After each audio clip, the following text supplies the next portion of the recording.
Hello friends, welcome to Cloud Pedagogy. In today's session, we are going to discuss about the optimization in AWS. So at this point, you know how to set up alarms to notify you when your infrastructure is having high capacity, performance or availability issues. But we need to go one step further. We just don't want to know about these issues. We want to either prevent them or respond to them automatically. So in this session of the course, you will learn how to do that. Currently, our infrastructures look like this. So what is availability? The availability of a system is typically expressed as a percent of uptime in a given year or as a number of nines. So as you can see here, a list of the percentages of availability based on the downtime per year as well as its notation in nines. To increase the availability, of course, you need redundancy. This typically means more infrastructure. That means more data centers, more servers, more databases, and more replication of that data. You can imagine that adding more of this infrastructure means a higher cost. Of course, customers want the application to always be available, but you need to draw a line where adding redundancy is no longer viable in terms of revenue. Then how do you actually improve application availability? For example, in case of our student directory application, there is only one instance used to host the application. The photos are served from the Amazon Simple Storage Service and the structured data is stored in Amazon DynamoDB. If I wanted to elevate the availability of our infrastructure, I have to look at each individual component. I know that both DynamoDB and Amazon S3 are highly available by design. So that leaves one issue. This singular instance of our application is a single point of failure for the application. If that instance goes down, students have no way to connect to our application. So how do we fix this? Well, as you already know, to increase availability, we need redundancy. Even if the database and S3 are highly available, customers have no way to connect if the single instance becomes unavailable. One way to solve this single point of failure issue is by adding one more server. For this, you can use a second availability zone. The physical location of that server is important. On top of having software issues at the operating system or application level, there can be a hardware issue. It could be in the physical server, the rack, the data center, or even the availability zone hosting the virtual machine. An easy way to fix the physical location issue is by deploying a second EC2 instance in a different availability zone. In our student directory application, we can achieve this by adding one more server. But the location of that server is very important. If the instance A goes down, we don't want instance B to go down for the same reasons.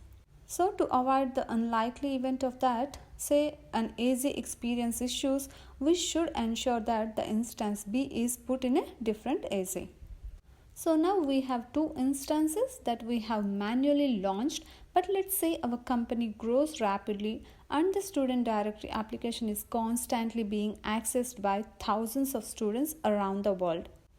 So to meet these demands, we could scale our instances vertically, meaning we could increase the size of the instances we have, or we could scale our instances horizontally, meaning we could add more instances to create a fleet of instances. If we scale vertically, eventually we will reach the upper limit of scalability for that instance. But if we scale horizontally, we don't have those same limitations. I can add as many as instances to my fleet as I would like to. But if I need to say 15 more instances to meet demands, that means I would have to manually launch those 15 instances and manually shut them down, right? Well, you could do that way. Or you could automate this process with Amazon EC2 Autoscaling.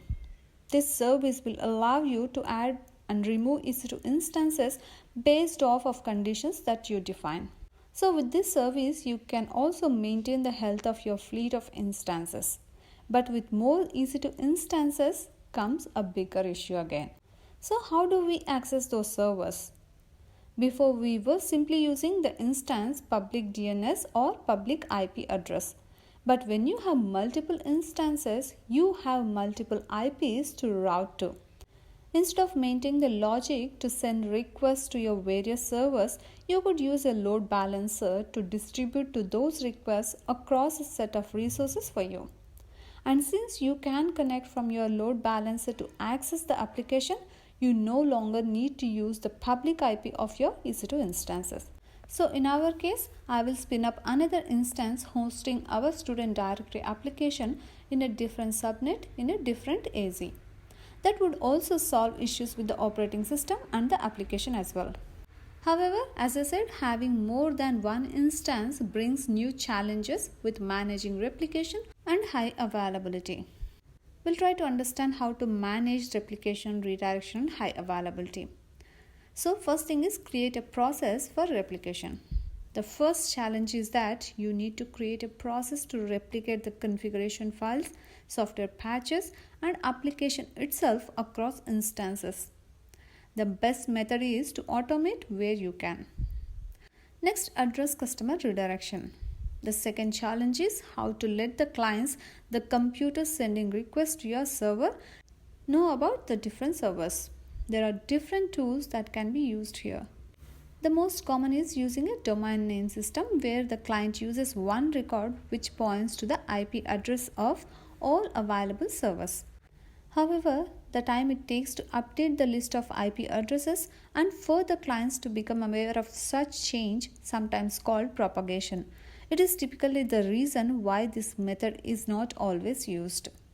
Another option is to use a load balancer which takes care of health checks and distributing the load across each server. Being between the client and the server, the load balancer avoids propagation time issues.